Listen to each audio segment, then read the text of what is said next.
जय भवानी हायस्कूलच्या वतीने गडी गावात विद्यार्थ्यांच्या दिंडी सोहळ्याचे आयोजन।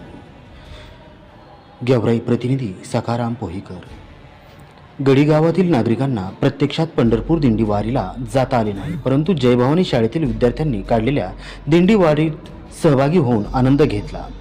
गडी येथील जय भवानी हायस्कूलच्या वतीने गडी गावात विद्यार्थ्यांची दिंडी सोहळ्याचे आयोजन करण्यात आले होते। वेगवेगळ्या वेशभूषा परिधान करून टाळ मृदंगांच्या गजरात ही दिंडी येताच या गावातील ग्रामपंचायतच्या वतीने 21 तोफांची सलामी देऊन गावातील महिलांनी ठिकठिकाणी रांगोळ्या काढून विठ्ठल रुक्मिणी व विनेकरी झालेल्या विद्यार्थ्यांचे पूजन करून जल्लोषात स्वागत करण्यात आले। यावेळी गडी ग्रामपंचायतचे सरपंच विष्णुपंत घोंगडे, उपसरपंच राजूभाई पठाण, ग्रामपंचायत सदस्य गैरीनाथ उगलमुगले, अमोल ससाने यांच्या वतीने दिंडीत सहभागी झालेल्या सुमारे 500 मुलांना केळीचे वाटप करण्यात आले। यावेळी मुख्याध्यापक राठोड सर, कचरू